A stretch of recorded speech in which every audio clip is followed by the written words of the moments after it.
Welcome to Recovery Unfiltered. I'm Larry. I'm an alcoholic. I am Rob. I am also an alcoholic. We are not professionals. There are no letters after our names. We know very little. However, you will hear the word God and a four-letter word in the same sentence. You will also be offended. So if you are easily offended, just pass us by. This podcast is not for you. Our opinions are just that. If you don't agree with what we're saying, that's okay. We're going to love you anyways. We are not in any way affiliated with AA. So sit back, grab a beverage of your choice, and get ready. Let's go. Hello, Rob. Hello, Larry. Welcome back. Welcome back. So we are in here with another one of our friends from our fellowship and our buddies. But I wanted to talk to you about something real fast. I wanted to go over our little escapades yesterday.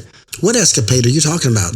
We literally got, I thought after I hung up. Oh, the 12-step call. Yes. What they would call what's so funny is whenever I got that phone call, our brother Brad, got us in a text message, was talking about a gentleman with wet brain in the hospital. And I'm like, am I reading the big book right now? Because literally that's what it was like. Wet brain in the hospital. Can we do a 12-step? And I'm like, I didn't even hesitate. But the beautiful thing, where it came from was Brad's neighbor. Right. Heard Brad's podcast. Right. Knew what was going on. Right. Didn't know how to handle this. Right. Reached out to Brad. Brad reached out, and how God works through all that. And here we are. Yesterday, then it was you were there for an hour. I didn't know you were there. I was waiting for. I found that out after I left. I'm like, because Brad and I's conversation. It was our brother Brad that put us in there. After he kind of went away from, because you said that you had other stuff going on, so Brad and I just started texting back. I said, hey, I'm just sitting here. Just let me know. I'm head over there right now. So he did. That's why you didn't realize I was there, because that text was between Brad and I. And what was so funny is when I walked in, and my daughter, she goes into this facility to do some of her work every once in a while. So she gave me some names to kind of ask for. So when the lady that had conversation with Brad, she come up there. She's like, holy cow, that was fast. I go, hey, A responds, man. All you got to do is ask. And here we are. We are not affiliated. Right, well, there we go. The first one of the podcast. Yeah. So I was, we sat there for about an hour, and I literally prayed before I even walked in there. I was like, God, walk in before me. I was so comfortable going in there by myself that and even Brad was a little bit later. He's like, he's still uncomfortable. I go, Brad, all you got to do is talk about your experience and what you know and what other people has told you. And it flows. I mean, half the shit I said, I don't even remember half the shit I said, but it meant something, right? It got him somewhere. And then you came in with a double barrel shotgun right behind me. And our guest is here will appreciate this as you get to know him. The facility is, if I take a stone, throw it. I mean, I can throw it over. Right. It's right by my house. I walked over my gate or my fence. Right. There's the facility. Well, hey, I walked around and met Larry. There we go. It was funny. We'll see where it goes. Yeah. Let's bring in our guest. Guest, you want to introduce yourself? Yeah, my name's Pat. I'm an alcoholic. Welcome in, Pat. Thank you. Happy to have you here, man. It's my pleasure. We've been sitting in meetings together for a little while, and I haven't been able to get your whole story. I've heard like bits and pieces here and there. And when we talked about, when Rob brought up your name, said, we need to get Pat in here. I'm like, oh, hell yeah, we need to get Pat in here. I got to get down to some of the nitty gritty of that story, man. Because like I said, what you did is just like, you got little trailers of your story here and there, and I'm like, nah, I got to get some of that, a little bit more of that. Well, I could save you a whole bunch of time. I drank too much for too long, got in a bunch of trouble. No. The wheels fell off. Pat, that's what we've been hearing for a while. And I had to get sober, so I did. Yeah. Actually, I didn't have to do anything. I was blessed with the gift of sobriety. There you go. Yeah. I still had a couple options left. One of them was to run it into the ground or, seek some help. So I was fortunate that I had a living example of Alcoholics Anonymous in my life. My dad was sober 23 years when I buried him. Okay. So I knew that this stuff worked. How old were you when he got sober? Can you kind of put a timeline together there? Yeah, so my dad drank. The answer to your question is I was 17 when he got sober, but I don't ever remember my dad not drinking. He immigrated from Ireland, and he was a pioneer, which was a teetotaler. At drinking age in Ireland, you either took a drink or you took the oath, and he took the oath. So he was a member of this pioneer association or fraternity or whatever, and he had a pin in the lapel of his jacket that symbolized his affiliation. And he took that out of his jacket when he was 32 years old and started drinking, and he got sober at 50 when I was 17. So he started drinking before I was born, and went through all the phases of the disease. I don't remember it all. Okay. I just remember when things started getting bad. Did you ever ask him why he went that other direction, or just? We never had a specific conversation about why he picked up a drink, but he immigrated in 53, and my mom came over in 55, and they got married in New York, and they came to San Francisco for their honeymoon. And my mom had 3 sisters and a brother in San Francisco. She was 22 years old.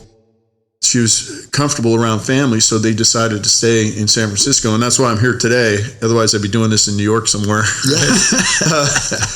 But my dad and mom had 5 kids, and they didn't really have a safety net, and so my dad had stomach ulcers and things of that nature. Had several ulcers removed, in the barbaric days where they left 14-inch scars in your tummy and stuff. And so I don't know if he was drinking initially for the relief from the stomach pain or what. You'd think that alcohol would have made it worse. I don't know. Yeah. I don't know. What did he do for a living? So he was a truck driver in Ireland, and then rumor has it he left Ireland in a hurry. So you'd never guess it knowing me and my brother, but he was like a custodian or a stationary engineer in New York, and when he came back, when they came out here to California, he started driving a truck. So he was a truck driver, teamster. Yeah. And then he moved furniture all over the place and drove the open road and what have you. And then he went to work for the city and county of San Francisco in 1967. Oh, wow. Which was like a regular, 7 to 4 o'clock job, Yeah.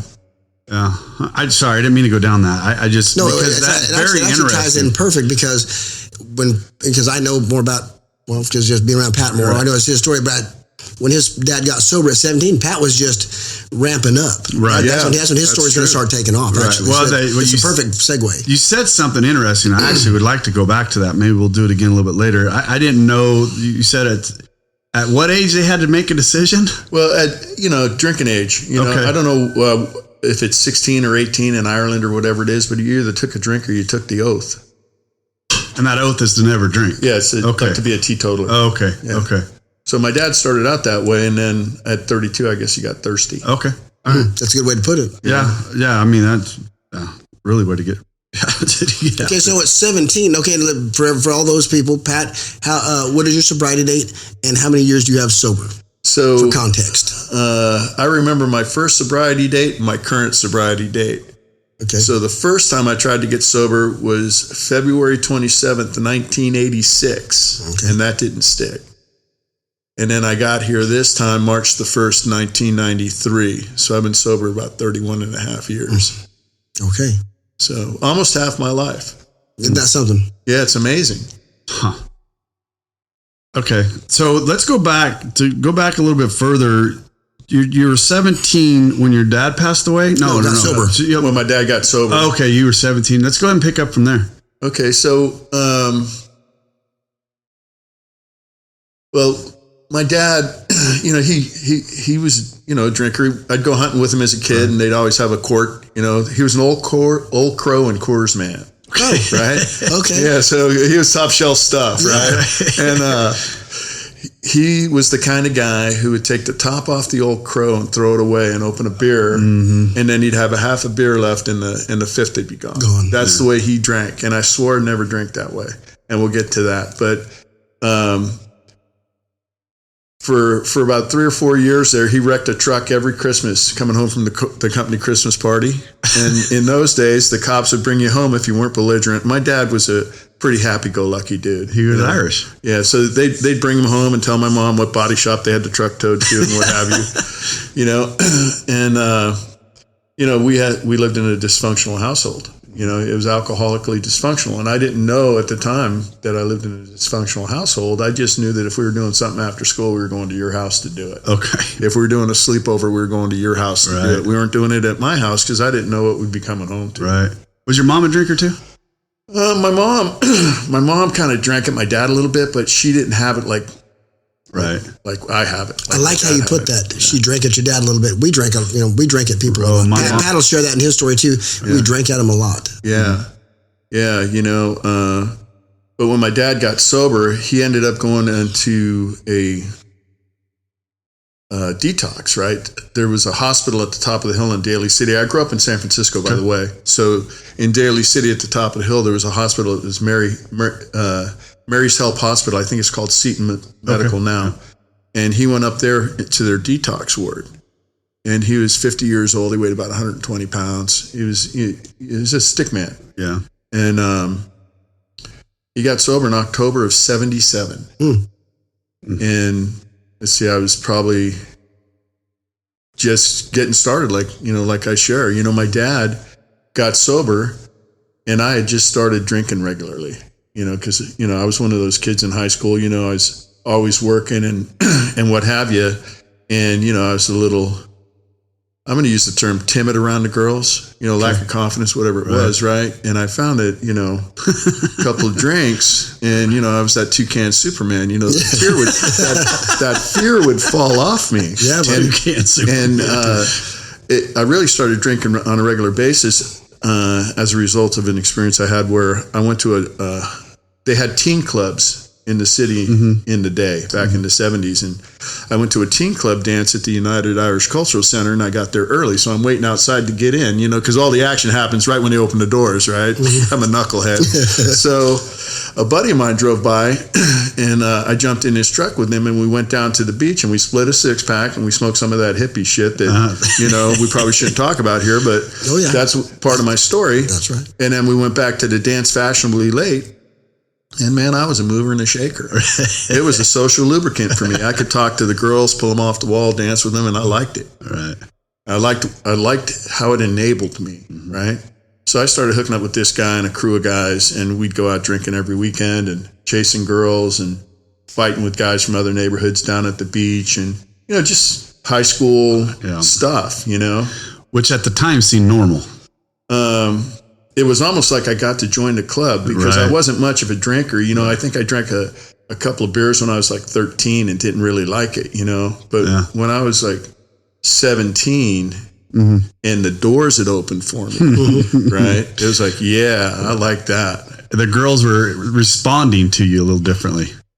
I can't speak to how well they responded to me, but you thought they were. My perception of it was I was Rico Suave, and that's funny. I was blessing them with my attention. They were lucky to be around you. Yeah, there's a humility coming out, right?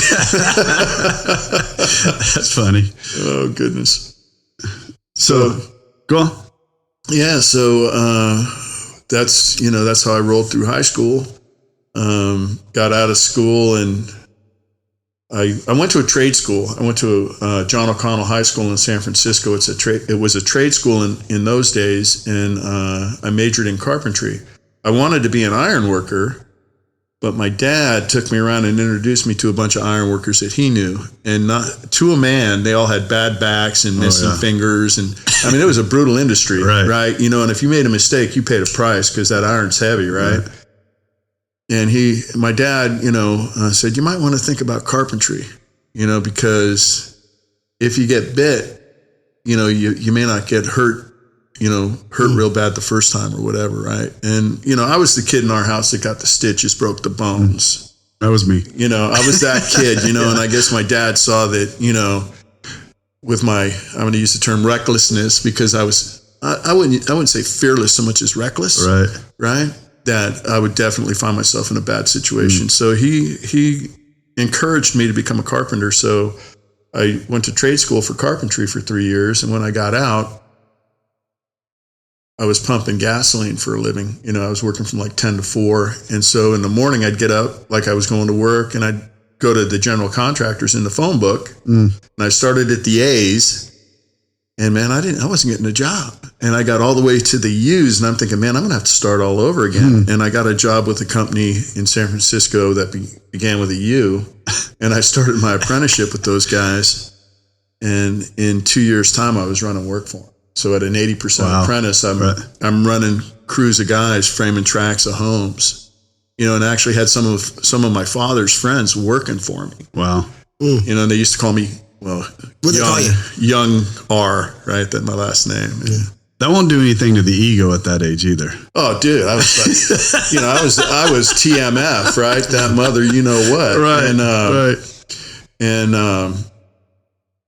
those guys in that first couple of years in the industry, those guys, they taught me my industry, but they also taught me how to drink because, I used the term toucan Superman earlier. Right. I'd have a couple of beers and it was like cool. On. Yeah. And I didn't really have a capacity for alcohol, but, we'd go, to the bar after work on occasion, and, I'd find myself with a beer and a shot in front of me, and now I'm doing shooters and chasing it with beer and stuff, and I had no capacity for alcohol. So I discovered powdered accelerants. Oh, boy. Which increased my capacity for alcohol. And, some people like to go slow. Some people like to go fast, and I'd much rather go fast than slow. Yep. So that's the powdered accelerants are part of my story. You say that, it's always funny. Those guys back in high school, when I was doing my powdered accelerant, praise God that when I got out of high school, I was able to get rid of that one because I had that one pretty bad in high school. But it always amazed me, the guys in high school, that we would all be wired up on powder accelerant, and then fuckers would start smoking weed. Yeah, it drives me nuts. I was like, what in the fuck are you doing? But it's kind of the same way we would do ours, and then I'd have we'd be out with the shotguns or out spotlight scope, with a bag and a bottle. Which direction you want to go? I wanted to go for 4 or 5 days. Yeah. I didn't like going for 4 or 5 days, but I like to drink, right? And I'd start drinking, and then I'd feel it getting a little loose. Yeah. So I'd have to, tighten it up, throw a wrench on it. But, I'm shitty at chemistry, right? And better living through chemistry, I can never get the mix right, I mean, I'd get loose, and then I'd, make an adjustment, and I'd go swinging right through the sweet spot into too tight. Yeah. And then I'd have to drink some more, and all of a sudden I'm too loose again, and I could never get that right. But boy, did we try to find it. Oh, man. Spent years trying to find that balance. Sirree. I think I'm probably very blessed that I didn't hear you guys talk about that when I was drinking, because I probably would have tried that to learn to balance that out. And why wouldn't you? Yeah. But right. I mean, come about 8 o'clock of an evening, whenever I was like, man, I'm getting tired. I've had enough. Man, a little bit of that would have gave me till about 10, 11 o'clock. Well, I mean, what are you talking about 8, 10 o'clock? 2 o'clock in the morning, I got to get ready to go to work. I know what I need. Get me right as rain. A little bit of and go. Right. Yeah, that morning drink. Oh, yeah. You find out where the taverns are that open at 6 a.m. Well, for me, it was the morning powder accelerant because I couldn't drink. I had to get right and I had to have my head right. Until you got popped. Yeah, until I got popped. Right. Yeah, that had to stop then. That's funny. But yeah, but see where alcohol would do to me what powdered accelerant would do to most people. It woke me up. It was my coffee. I had to have that to get my brain functioning correctly. Let me make sure I'm very careful. I thought that's what I needed. Right. My body was craving that, and I thought that's what it needed because that's what worked for me every morning was, come around 2:30, 4 o'clock, somewhere in there when I took my last shot of whiskey or whatever I had in the house that I allocated for myself to get me through the morning. I knew I had just enough in me to get to 6 a.m. when the stores opened up on my way to work to get my brain right again. Right. So that when you guys use powdered accelerant, I'd use whiskey. I don't know. I just know that my reaction to alcohol is different than my wife's. Right. Because we'd go out for a couple of drinks and she'd have a drink and a half, and then she'd want to go home because she's starting to feel it. Right. And I'd have a couple of drinks and I'm starting to feel it, and I'm like, yeah, I like that. 5 more. Line them up right there because I don't want to have to wait for you. All right. Right? You got a bunch of people up and down this plank. And stay ahead of me. I'm not waiting for my liquor, so you can just line up 5. Right. When I get to number 3, there better be 3 more. Just stay ahead of me until I give you wave you off. Right. That's it. You were running a crew. Yeah, I ran production wood framing off and on from like 80, 81 into the early 90s. And then I got sober, right? It's funny because, I started out on this like 20-year-old hotshot, right? I got it going on and my head's in the game and I'm driven to be successful, right?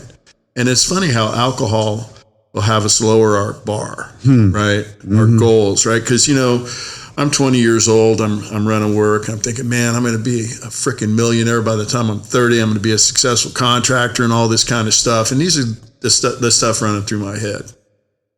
And, it didn't happen. The consequences of my drinking really started September 26, 1982, right? I had gone deer hunting with some guys I was working with, right? And we were hunting the mountains outside of Williams, California up there. Okay. Oh, yeah. Right. I don't know if that's northern Central Valley, but you guys know where it is. The Buttes. Yeah. So we're up there, we're deer hunting. We drove up there on a Friday night in this guy's Blazer and, drinking and playing cards and, there's a couple of big rattlesnake skins around the camp, and I don't care for snakes, so I'm a little twitchy, right? And we're shooting squirrels and shit like that. We didn't see any deers. And one of the guys I was with, his dad ran a dairy farm out in the Marin Headlands, the coast. And they had salt licks out, and the deer would come in for the salt licks. So... moment of I know where this is going. Yeah, so we had this moment of inspiration. We were going to drive over to Marin, bag a deer, put the tag on it, and just fill the freezer. Right? It was the last weekend of deer season, and my truck was in Vallejo, so we swung through Vallejo, and one of the fellows got in the car with me, and then the other guys were in a Blazer, and the police report says that I went over the double yellow line and hit 3 cars head on. Now, I don't remember that wreck to this day. I don't even have glimpses of it because I got my clock cleaned pretty good. But the police report said that I went over the double yellow line and hit 3 cars head on. So they convicted me of it. I did it. I believe them. Right? I come out of this... unconscious state, and I'm surrounded by metal, right? I'm like encased in the front of this van, and apparently the truck had caught fire, right? And my fire extinguisher had got ejected from my truck, and an off-duty firefighter 3 or 4 cars back put me out. Or I'd have burned to death. Praise God. Right? Holy cow. So, I'm here for a reason. I don't know what it is. It's really none of my business because, it's God's plan and I'm just along for the ride. But I'm stuck in this truck and, they're saying stuff like, he's not going to make it, right? And it's like, fuck you, excuse me, there's the first F-bomb. But screw you, I'm not going to make it. I'll show you, I'm like a 23-year-old, I'm yoked up like you are now, just a solid kid, right? And there was a man of the cloth in one of the vehicles behind me, give me last rites in the vehicle, right? Shit. So it's pretty serious. They cut me out with the jaws of life. I got a helicopter ride. It was my first helicopter ride over to Kaiser in Vallejo. And I'm in the emergency room in Kaiser of Vallejo, and the highway patrol come in. They want a blood test. And, I told them no. They were going to take it anyway. I went to lay one on this cop. I got one arm that's burned up and his hand's hanging down because my wrist was broke. But you're going to punch him anyway. It's like, and they took the blood because the guy told me, he goes, hey, man, an accident with injuries, you can't refuse to test. Now, what did anything significant? I know, because I've heard you share this, and your injuries were significant. What about the people that you hit? So there was 11 folks injured, counting me, pretty significantly. A lot of folks got hurt really bad. Okay. I was doing freeway speeds. And they were doing freeway speeds. Luckily, no one died. Going the other way. Yeah, absolutely. Okay. And, and it took 3 cars to stop me, right? Wow. So yeah, there were 11 people went to the hospital. I spent 4 months in the hospital, had 5 major surgeries. They wanted to take my leg off at the knee. That wasn't happening. I went through a couple of doctors. Found a doctor. He was an old Army Air Corps guy from the Korean War. He goes, "Don't worry about it, kid. I can fix it." I go, "You're my guy." I remember you saying, "You're that my story. guy," Yeah. right? And then I had a bunch of burns and, just a list of broken bones, crushed both my feet. It was gnarly. And I was in there for 4 months, and they had me on painkillers, right? And they'd come in and they'd give you the shot whether you needed it or not. When you're that tore up, Right. they don't want, they need to stay ahead of that pain. Right. And I appreciate that because I know what you mean. When I would get the cancer, they would hammer me. Oh, yeah. But I appreciate it. But what happens is your body starts craving that stuff, right? Yeah. Whether you want to be a dope fiend or not, Right. it gets programmed into you. Yep. So the next thing you know, 2:00 in the morning, I'm waking up, I'm hitting the button, and the nurse come in and say, "I'm going to need something for pain." And then this is how they caught me, Larry. I hit the button, told her I needed something for pain. She came back in, I was asleep. Oh, So they know you can't be hurting too bad if you're going to sleep, right? Right. So then they started weaning me off it. But, and I never really, went after opiates, It was, like I said, powdered accelerants were my thing. The opiates weren't for me, but when I was tore up, it sure helped pass the time in the hospital, right? It does. I got out of the hospital, I weighed about 120 pounds, and I went in there. Just like your dad when he went to. Yeah, oddly enough. But I went in there weighing $185. I was a pretty healthy young man. And what I weigh right now, as you pointed out. Yeah, I was a pretty healthy young man. And I actually pushed the steering wheel out through the windshield with my chest. Cracked a bunch of ribs. And the guy, somebody told me that if I wasn't in the shape I was in, that impact to my torso would have probably killed me. Right. But, I was, working all day and then pushing some weight in the evening, so I was solid as a rock. Thank God. They were still giving you last rites, though. Oh, well, you know what, man? Apparently I wasn't looking too good. Yeah. That man's on fire. Yeah. Somebody pray over him. I think at that point I was just smoldering. Right. But yeah. So how long, you said you were in the hospital about 4 months. Yeah. That just real fast. You bring that up because when I'd gotten in my wreck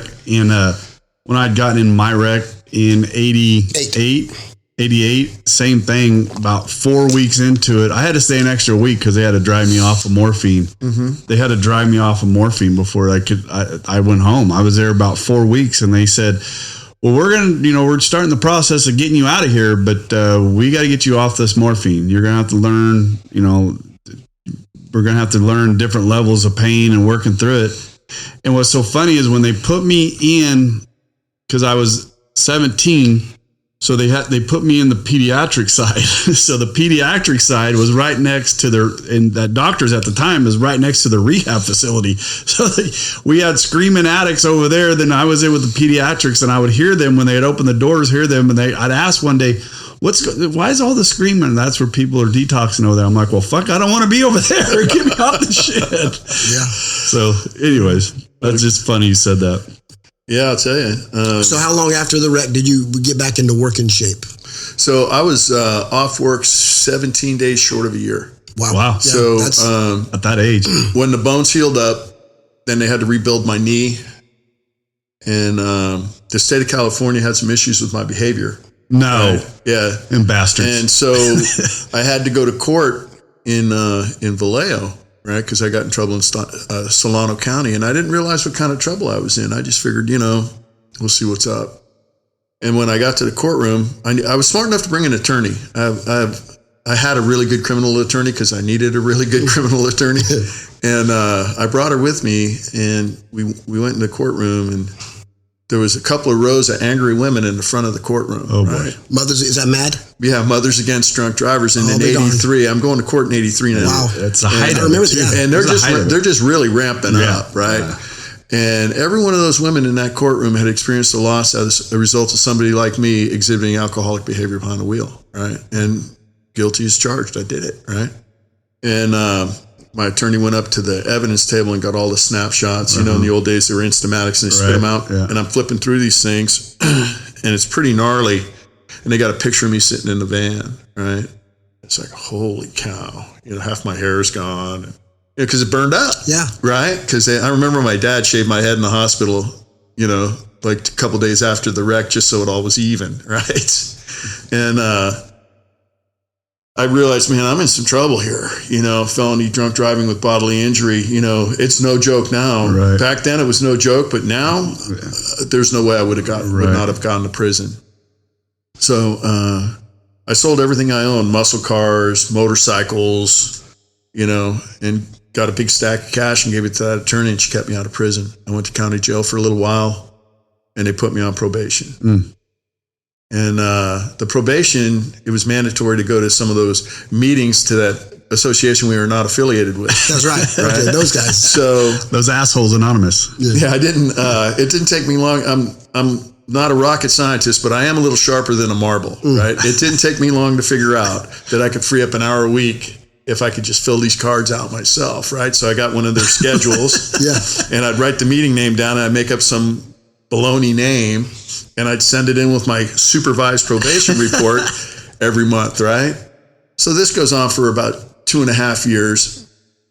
And at this point, I'm back in my industry. I'm working, I'm making money. I bought a piece of property in San Francisco. I'm doing okay, right? But I'm still drinking and using. You're only about 24, 25 at this point. A little older, I think. Probably 25. Yeah. Yeah. And I get a letter from the probation department saying that the lady wants to see me, right? And here's where that fear comes in, that alcoholic fear, right? My first thought is, man, I'm screwed. She knows everybody who's running that organization in San Francisco, and she's not recognizing any of these names on that card, right? Yeah. I figured out. Yeah, right. And I was convinced that they were just going to snatch me up and lock me up, right? I was so convinced. I had one of my buddies drive me up to this meeting because I didn't want to strand a car in Vallejo. Right? I didn't want to make my family have to come get my car. Right. So I had one of my road dogs drive me up there. And I went in there, and the lady came out to see me, and she had a big smile on her face. I was an exemplary probationeer. Right? So I'm lying, cheating, and getting away with it. Being rewarded for it. Being rewarded. There you go. That's the dream. Getting rewarded for it, right? That's the dream. So my buddy and I were rolling out of Vallejo. We stopped at a 7-Eleven, grabbed a 12-pack, and drank that 12-pack on the way back to town. So I learned absolutely nothing from that experience. Zero. And my denial was so strong that you could not convince me that alcohol was a contributing factor to that accident.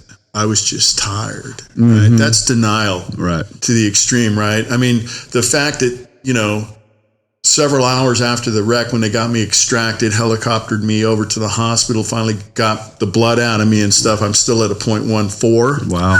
Several hours later, right? That had nothing to do with it. Yeah, just tired. Nothing to do with it, so they sent me to jail for a little while. So then you got back to work at 25. Yeah. So, and I'm still running crews. I'm still doing okay. I'm still doing all right. I'm still showing up every day. Right. I'm still showing up for work every day.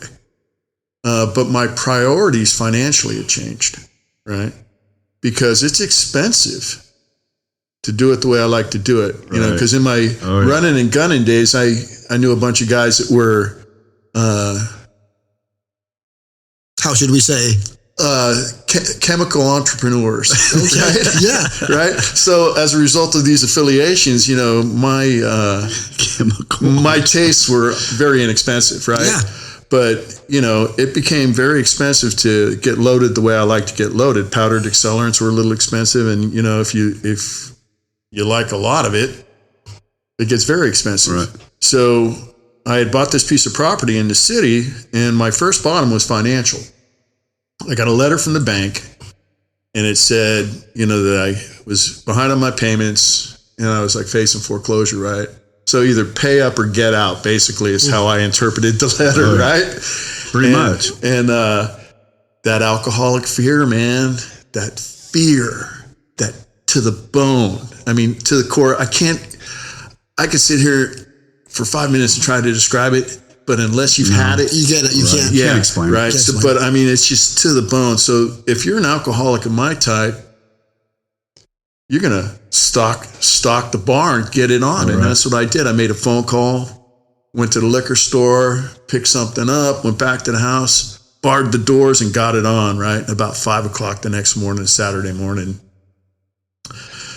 I'm out of dope, running out of hooch, starting to come down. It's a bad place to be. Yeah, it is. If I'm by myself. That's a right.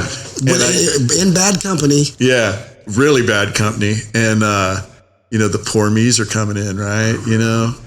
And I had a living example of Alcoholics Anonymous in my life because my dad had been sober since 77. Now we're at 86. He's 9 years sober and he's doing great. So I called my parents' house at like 5 o'clock in the morning, right? And my mom picks up the phone, right? What's wrong, Patty? Because my parents call me Patty. They're from the old country, right? And I told her, I said, man, I'm in trouble. I'm crying, ugly crying, like you talk about ugly crying. Oh, yeah. I'm in trouble. Where's Dad? I need to talk to Dad. And my parents, we had a place up in Clear Lake that we used to go to every summer. And my dad was up there at the lake. And in the mid 80s, man, nobody was carrying cell phones. No. We didn't have a phone at the house. We used to walk up the road and around a corner to the payphone to call home when we were up there. It was like that, And so at 5:30 in the morning, I get this brilliant brainstorm to get in my car and drive to Clear Lake to seek the solution to my alcoholism, right? Because my dad's up there, and I know that he's got the answer. He's gonna hook me up. He's gonna help me out, right? So I get in my car and I start hauling ass for Clear Lake, and I get to Napa. And if you look at the map geographically from San Francisco to Clear Lake, Napa's about halfway.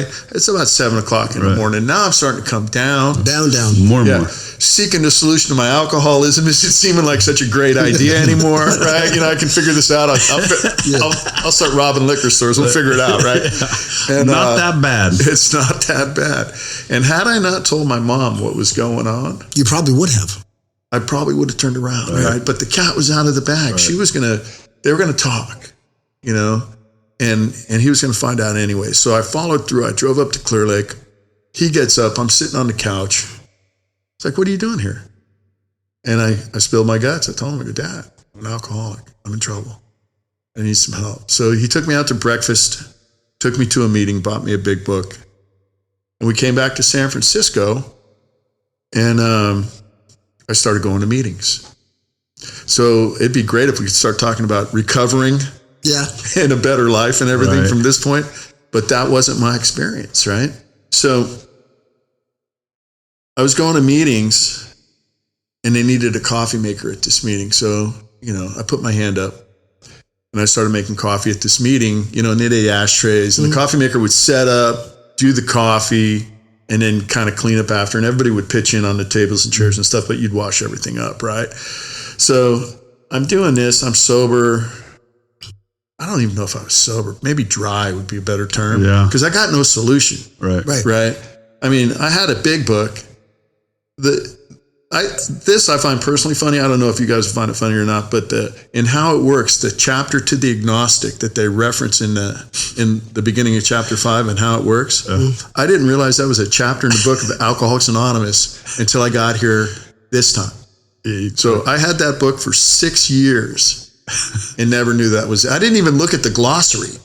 And you also talked about that book had like stains on it from putting beer. It sat on my coffee table. So, it had rings on it from being a coaster. Right? The solution was right there. That's funny. The solution was right there. In front of your nose the whole time. If I would have opened up the book.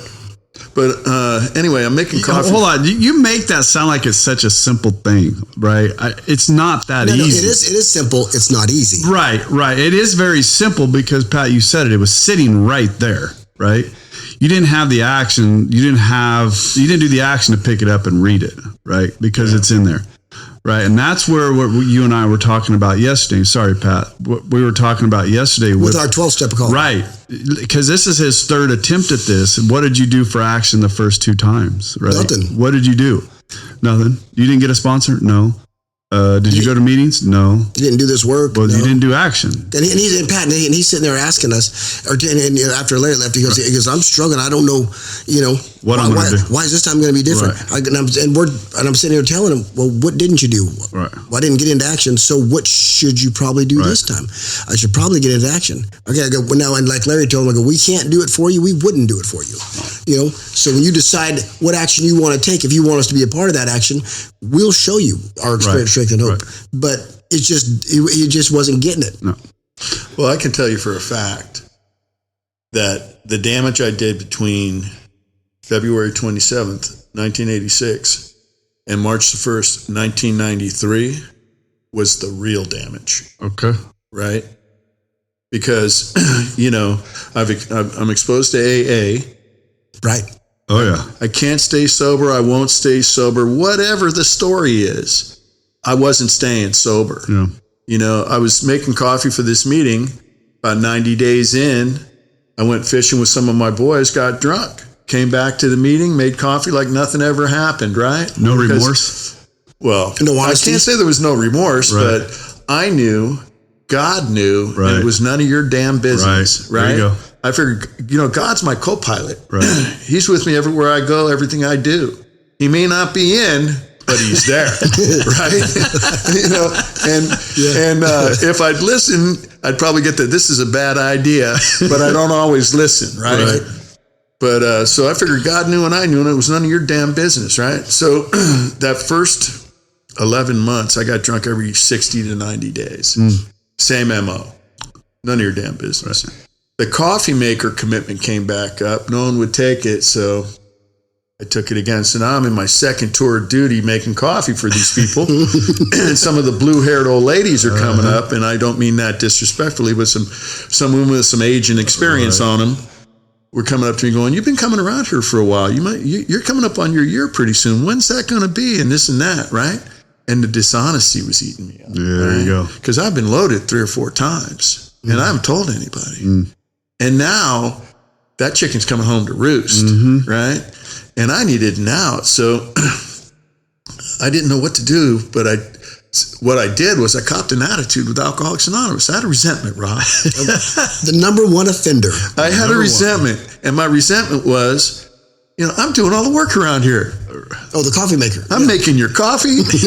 I'm setting up your tables and chairs. You have no right I'm putting out the ashtrays. And you guys are just standing around talking. WTF, right? So I said, screw this, screw that, screw you, and hit the door. I didn't even tell them I was leaving. They probably showed up the next Monday. They didn't have any coffee. Where's Pat? Where's Pat? Wow. And just that quick, huh? Oh, dude. Off of them asking you about your... that's my recollection. Okay. There might have been a little more to it than that, but that's my recollection. It doesn't matter, right? That's how you perceive it. That... he would rather scram than to say, no, I don't really have to get honest. I don't want to have a year. I've got, Yeah, it was easier to hit the door. Right. I did not have the capacity to be honest. But I got to go back a little bit, right? That financial bottom, right? I met my wife at the San Mateo County Fair in August of 85, right? And we're dating, and, she doesn't know I'm a chronic alcoholic. She met me, I was loaded. I'd take her out, and we'd always end up with a drink in our hand. But, I didn't, she didn't, see the full on, right? Right. And then when I got that letter from the bank in 86, my life was unmanageable. Financially, anyway. Yeah, well, I didn't understand the alcoholic unmanageability, right? But I knew that I was having trouble managing my money and paying my bills because my priorities were askew. So I moved my wife in with me when she was my girlfriend at the time. I moved her in, and my life was unmanageable, so I got a manager. Right. I filled the position. And she took care of my finances. I took my cut off the top to get loaded. And it worked out good for a while, right? But like I said, the worst damage I did was between 86 and 93, So the unmanageability, I thought I had a handle on that. I got a manager, right? I can't tell the truth to the group, so I'm out, right? Heaven forbid I I show my ass to save my face. Right. Or you can't save your face and your ass at the same time. And saving my face was more important than saving my ass, apparently, right? At that point, right? So, and then I drank cyclically for the next 6 years.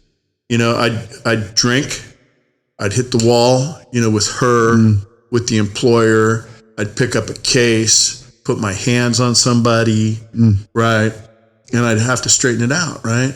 And I was the kind of alcoholic where I have to be busy, right? Oh, Even now, today, I got to be busy, right? So I'd get sober and remodel the kitchen, right? yeah.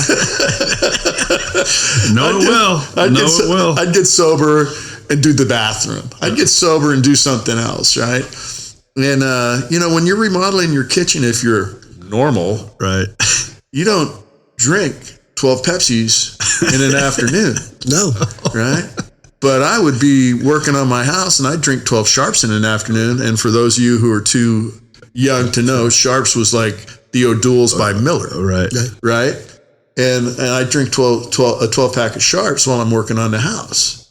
I've never drank 12 of anything that wasn't alcoholic. Ever. Not even 12 bottled waters. Yeah. Right? Why would I just don't. So clearly I'm still drinking for effect and I'm not getting the effect. Right. So you want your money back from the Sharps. I want my money back. Well, it had like maybe a little tiny bit of alcohol in it, but 12 wasn't enough. No. Right? No. You couldn't drink enough of You those. couldn't drink enough. Yeah. Not enough time of the day for that. So I'm still behaving alcoholically, but I don't have my medicine. Right. And then my wife would say, I'd be pacing the house, and she said I was like a cat in a cage, right? Just prowling, just looking for something, right? And she'd tell me, she'd go, why don't you just go out and drink? Because you're gonna anyway. And, she could see it. Right. And I couldn't see it. Right. The restless, irritable discontent. Man, I'm living with untreated alcoholism, right? Because I got no solution and I don't have my medicine, right? So you got to go get right. And then she could see it, right? And then I'd pick a fight with her and I'd go out and do some of that Mad at a Woman drinking, Hank Sr. on the jukebox. Right. Yeah. Oh, that's the best. Hank Sr. Mad at a woman drinking. Mad at a woman drinking, man. And who hasn't been there. Oh, yeah. And that poor girl. Holy cow. It's funny you say that, the pacing around. We have a bar down in our kitchen, and my daughter and my son-in-law that were here at the time, they would go, what are you doing? And I'd not even know it. I would just be walking around the island, not even notice I'm doing it. Right. I'm like, you've been around that island 15 times now. I'd just be pacing around it. Right. And I didn't have anything to do. I needed to do. And I was trying to stay sober at the time. Right. But it was that. Right. But that was 2 years before I got sober. I didn't realize what that was. Right. Obviously, once I got sober and I heard it in the rooms, that because I was the same as you, Pat. I had to stay busy. I'm still that way. I got to stay busy. If I'm not doing something, I'm asleep. Right. So and to me, sleeping's a waste of time. It's just, I know it has to be done, but I don't like to sleep. So I constantly got to be doing something, and it drives my wife freaking nuts. Why can't you just sit down? I just can't. I got to do something. It's a miserable thing. Well, I don't know. I've learned to appreciate sleeping a little bit. Yeah. I love a great nap. I'm getting better at it. Let's just say that. I'm getting better in my sobriety. I'm getting better at it. I don't get much of them because I don't know if you guys on the weekends or whatever, you go out, take the wife out, get a meal, come back. There's a certain, in that certain time frame in there that you can really get a good, but every time that motherfucker comes and you're just falling asleep, you're getting into that good sleep, that son of a bitch will ring because I won't turn it off. Right. And somebody needs something. Yeah. Fucking sponsor. Whatever. And so my wife goes, why don't you just leave it with me? If it's important, I'll come get you. If not, I'll ignore it. But I just don't. Yeah. Because I don't know if it's fear. Because what if it's that call? What if it's I get it. I lose a lot of naps out of that because you just can't get back into that state. Mm-hmm. So I was in construction for 45 years, and I don't know if I suffered from insomnia or what, right? But I can tell you that I was running on like 5 hours sleep for 30 years anyway. Oh yeah, right. And we'd go on vacation, and it would take like 3 days to decompress, and then I'd be sleeping 10 hours a day, trying to catch up on that rest. And my wife, we'd go to bed and either I'd drop out right away or I'd miss we'd call it the sleep train. Yeah. I'd miss the sleep train. If I missed the bus, then I was up. Yep. And I can't tell you how many times I got up so that my tossing and turning wouldn't bother her so she could sleep and went out to the couch. Right. Yep. And I'm sober. Yeah. And, like this, I couldn't, just the pressures of work, not being able to turn it off, right? Whatever it was, and then I'd run on like 5 hours a night. But if you could take me right up to the newspaper on the table. Okay. So my drinking, we talked about the screw you guys, make your own damn coffee. Right. And then my drinking was cyclical. Right. And, my last run, right, I was running production wood framing. My crew had a fantastic day. And I used to do this a lot. I'd take them out for a drink and sabotage my next day production, by the way, I'll have you know, right? Yeah. So it was so good that we could probably cover some of tomorrow. It was lack of performance, right? And so we went out for a drink. I was going to buy a round. I was going to get the hell out of there. It was Thursday night. I had a meeting Friday morning, big money meeting Friday morning. And went to the bar, bought that first round, and they talk about that phenomenon of craving, right? Mm-hmm. Well, I had that first drink, and I wasn't going to stop, But you had planned to stop. You had all these good intentions. And the important stuff to do, but the alcoholic. Yeah, and they talk about in that book, right, about getting tied at just the wrong moment, right. Yeah. Well, I was just the wrong moment kind of guy.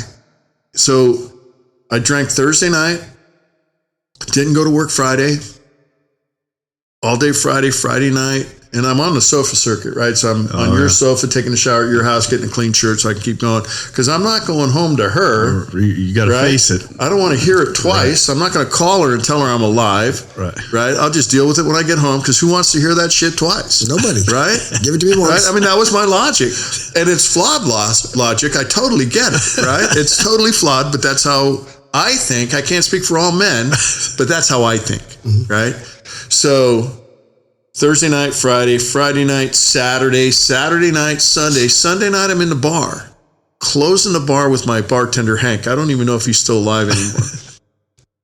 Telling him how it's all her fault, right? Because of course I'm an alcoholic. I can't take any responsibility for my behavior, right? It's got to be somebody else's deal, and I'm the victim, right? That's just the way it was. Right. And my poor wife, right, man? How could it be her fault? What's there to know? I haven't been home in 4 days. Right. She doesn't know if I'm alive or dead. She probably knows I'm alive, because if I was dead, they probably would have called the house. Right? And I closed the bar, and I had this plan. I had great plans, Larry. And I had written out. I had this plan.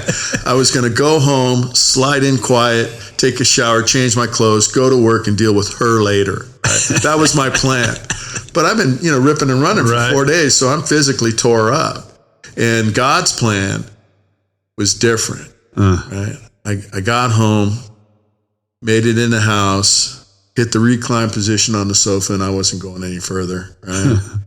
And my wife gets up for work. Here's this fine specimen of a man laid out on the sofa that she hasn't seen for 4 days. 4 days, reeking like a brewery and God knows what else. Probably your Old Spice or something. Who knows, right? And we had a little hallway sex, and she went to work. So, you know what hallway sex is, Larry? No, you're going to have to explain that one. How about you? Yes, I do. Because you've heard this story before. I know why hallway sex. So hallway sex is when you pass each other in the hall saying, fuck you, fuck you. That's hallway sex, right? Yeah. But she had to make the most effort, because I wasn't moving from the sofa. So she was like cruising back and forth, no good so-and-so. And, there was hand signals there for those of you in the podcast that missed it, right? Yeah. And she went to work, and I passed out. Then I woke up. I remember coming to about noon and being really ill, physically sick, right? I clearly remember going to the kitchen sink, and drinking a glass of water and throwing it right back up. Oh, yeah. Right. I remember being, and I can't tell you, that's the only time I remember being that sick, right? And then I looked over in the corner and we had this old answering machine. You know, it had 2 cassette tapes in it for you youngsters, ask an old person. And one of them, you put your message on. You got Pat's house, Pat's not home, and then you leave a message and maybe he'll call you back, right? And then it would beep, and then the other tape you'd record your message on, right? And the light was flashing, so I had a message. Right? And this light's flashing, and I know it's my employer, and that deep-seated fear again. That's the same fear I couldn't describe 20 minutes ago or whatever it was. That same fear, right? That alcoholic fear. Yeah. And then I went down, I sat on the sofa and on the coffee table in the living room. The newspaper was opened up, right? The want ad section, and it's opened up to apartments for rent. And there's several apartments circled, right? But you're not looking for a place. No, I'm not. I'm not shopping for a new place. Weird. I own the building we're in. Weird. I mean, I'm making payments on the building we're in now that I got my financial manager, right? So it was clear to me that, and my wife's 2 months pregnant. Oh boy. Right. And I told her. With your first child. With our first child. And I told her when we found out we were pregnant that I was going to change. And I wanted to change, but I was incapable to change at the time, right? I was too consumed by my disease, right? So there's apartments for rent. It's evident to me that she's leaving, right? She's not going to raise kids with an alcoholic like type. And looking back, I can't blame her. Nope. I'm not sure I felt quite the same way at the time. At that moment. Yeah. It's like, WTF. After all I do, who knows? Don't I provide enough for you? Who knows what I was thinking, but it wasn't healthy, positive thought. I can tell you that, right? And so she came home from work. We had a little more hallway sex. She barred the door. She holed up in the bedroom, and I holed up in the living room. And it was probably Wednesday before we could talk, right? And I'd called my employer, told him I was taking a couple of days off, and what was going on and stuff. And it was were you honest with the employer about? No, he knew I had a drinking problem. It wasn't the first time I left him hanging on a Friday or a Monday. And you missed the meeting, the Monday meeting. Oh, yeah. No, the meeting was Friday. He was supposed to meet. Right. Yeah. And I'm sure they did just fine without me. I'm sure it worked out. Yeah. It always does. Right. But so Wednesday, we're at the point where we can have a conversation. And she's telling me, she's going, you got to do something. What are you going to do? And I told her, well, that friggin' association that we aren't going to name or we aren't affiliated with, that stuff does not work. No, it doesn't. Playing with that for 6 years, 7 years, whatever it was, it doesn't work, right? The fact that I absolutely applied no effort whatsoever on my part to engage in the process and experience the miracle, that's beside the point. That stuff just doesn't work, right? So I said, well, maybe I'll go to a 28-day spin dry. And in the back of my mind, I'm thinking vacation, right? Really? I mean, if I'm going to be honest, right? No. So I called Mills Peninsula Hospital in Burlingame and made an induction appointment for the following day. So I got a 10 o'clock appointment, and I get in my truck at about 9:30. It's about a 20-minute drive. Get in my truck at 9:30, and I live in San Francisco on Monterey Boulevard, 2 blocks from the freeway on-ramp. Okay. So probably going to get to the freeway okay, right? And I get on the freeway, and I'm on 280, and if you don't know the Bay Area roads, just trust me. I'm on 280, and I make the cut for 101 South, and I'm going up over Candlestick Grade, right, where the old ballpark used to be. And I'm thinking, 28 days is a long time. Right? No, really. Yeah. 28 days is but what is this reminiscent of? The same time when you're the alcoholic, Pat talks about that alcoholic thinking. The same thinking as when he was headed up to his dad's house or headed up to Clear Lake. Yeah. You start talking yourself out of it, but you already planted the seed with mom. Yeah. So you had to finish the dad drive. And now, did something stop you, or what kept you going? Well, I'll tell you. It's like 28 days is a long time. I'm a busy guy. I can't be out of circulation for 28 days. Maybe they have an outpatient program, right? So easier, softer. Whatever alcoholic thinking is what I relate it to. It's my disease trying to talk me out of the action that's going to save my life. Right. Is how I reflect back on that. Right. That's about as good as you can say it. So I'm coming over to the top of the hill and I'm thinking, okay, I'm probably a good candidate for an outpatient thing, right? So I rolled down the other side, and then they got the flats going through Brisbane and into South San Francisco. And I'm thinking, that outpatient thing is probably every day. Right? That is a shitty committee going on between your ears. So yeah, I'm definitely in bad company, right? So I'm thinking that's probably every day, and I bet they have homework, right? And I mean, this is what I'm thinking, right? I'm thinking, I can't do that. I don't have time for that, right? And I didn't want to leave this lady Beverly hanging at Mills Peninsula, right? So I went to the appointment, and by the time I got there, I got a new plan. I'm going to go back to that association, right? And I tell Beverly my plan, and she's not convinced, man. She's, I don't think that's a good idea. And, you know, going into rehab is not like going to jail, right? You go to jail, they snatch you up, they hold your ass. You don't have anything to say about it. But if you aren't willing at a rehab, they won't take it. Right. And I told her, you know, they didn't snatch me up and grab my keys. I walked out the door and I went home, and, you know, I'm home 90 minutes later, right? My wife's not expecting to see me for 28 days. 90 minutes later, honey, I'm home, right? And it's like, what are you doing here, right? And I told her my new plan. Do that. You're going to go back. You're going to go to this association that didn't work. Yeah. But in the 90 minutes you drove there, you had changed your plans 3 times, and somehow it's going to work. At least 3 times. At least 3 times. God knows what else went on that I just can't recall. Right. At least 3 times. And so I'm still, you know, I've been dry. I came in Monday morning, right? So this is Thursday. So we aren't going to count Monday, Tuesday, Wednesday, 2.5 days I might be. Sort of still pretty foggy. And I don't have a meeting schedule, but I do know where there's a meeting on a Friday night, right? So I decide I'm going to go to this meeting, and I'm already into old thinking. Get there late, leave early, get a meeting schedule, and don't talk to anybody, but heaven forbid that shit rub off on me. And don't take the coffee commitment. Oh, no. No commitments right away, right? So I go to this meeting, and the literature guy sucks. No schedules. Right off. No schedules, right? So there's my plan. Right Shot off in the fanny. There you go. Shot in the fanny, right? And now I got to talk to somebody. And I'm looking around, it's like, who's my victim going to be? Right? You know, so it's not like I'm doing a guy a favor, right? And I saw this guy that I used to see when I'd be out partying, right? And we didn't run in the same circles, but I'd see him at parties and stuff. Our circles were like the Olympic rings, right? I got you. They'd cross, right? We'd cross. And he'd kind of fallen off the map a couple of years before, right? And now I knew where he was. He was in AA, right? Because he'd fallen off the map. He was out of circulation. Right. And so I went up to him and I told him, hey man, I'm just coming back in. There's no meeting schedules. I need to find a meeting tomorrow night. So he told me where he was going, right? Completely went over my head. I had no idea there was, clueless, right? I'm just going to this meeting so I can get there late, get a schedule, get the hell out of there early, and not talk to anybody. I still got a plan.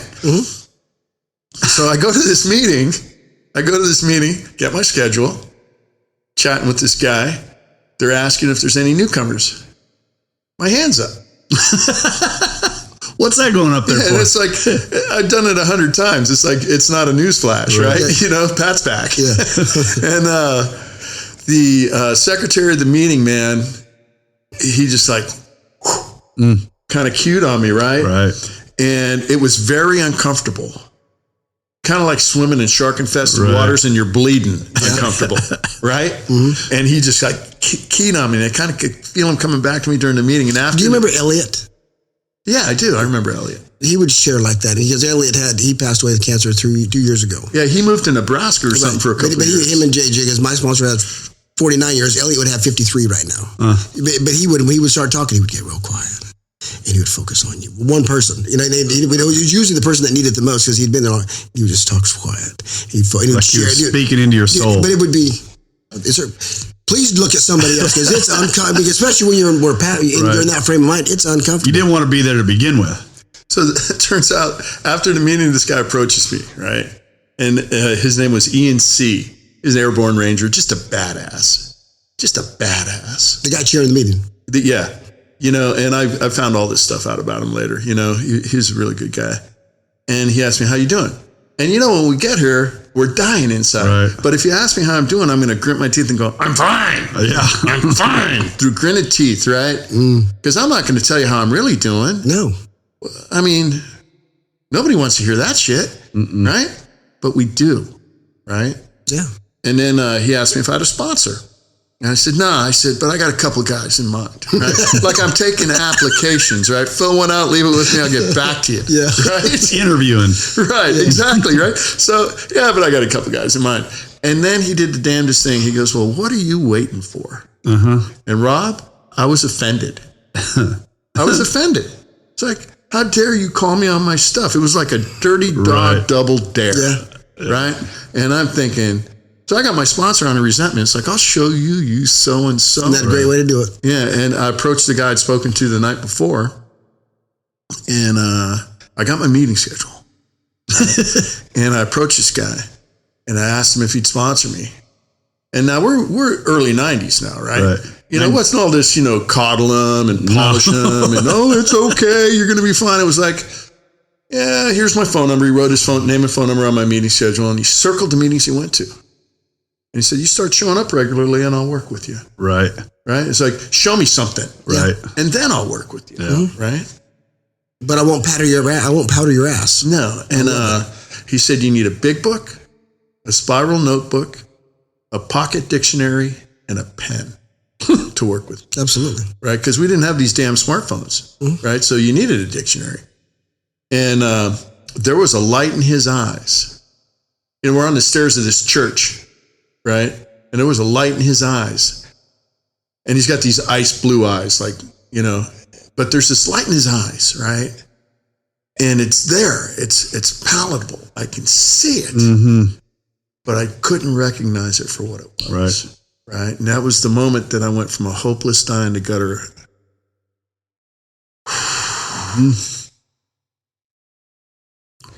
I went from hopeless to hopeful. Right? Because for whatever reason, I knew that guy could help me. So 31 and a half years later, I still get that freaking lump in my throat. And what a gift. And my ego tells me that shit's not right. I should be able to just talk about this stuff, you know, be a he-man. But the fact of the matter is that I'm human today, you know, and that stuff comes up. And I've heard it in some of your other podcasts where you guys are afflicted with the same thing. So I'm no longer terminally unique. I'm one of the herd. Join the tribe is what Big Dave says. Yeah. I'm a member of the tribe, right? But I'm hopeful, right? Yeah. When you say that, and it's not just Pat that says it, whenever I hear anybody talk about that switch in them, I still feel it my own, right? Well, so when we had Chris here 2 weeks ago. I listened to him on Wednesday. And he was my moment. He was my light. And when I was dark, and he said, and I believed him. Then that's where I first had hope. I didn't have honesty or willingness, but I was hopeful. The others came.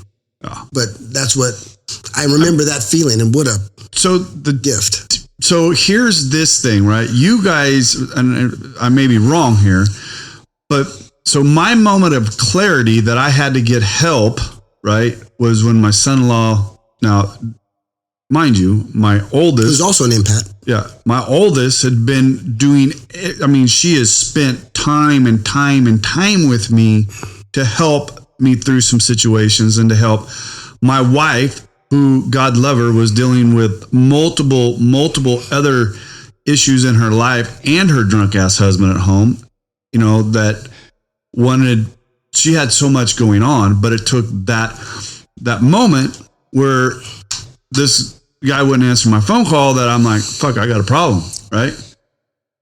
But that wasn't that moment you just described right there, right? That wasn't that moment. That moment happened when that man sitting across from me made me start looking at my 4-step.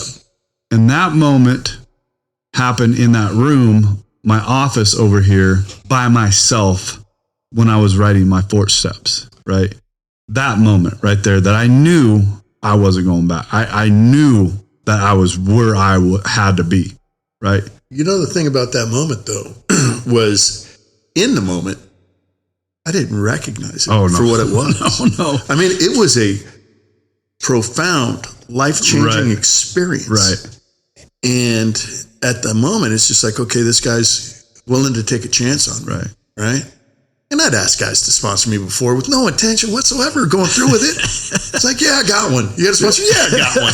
Just to shut you up. I got a car in the parking lot and I got a 12-pack in the fridge. Yeah, I got one. You know?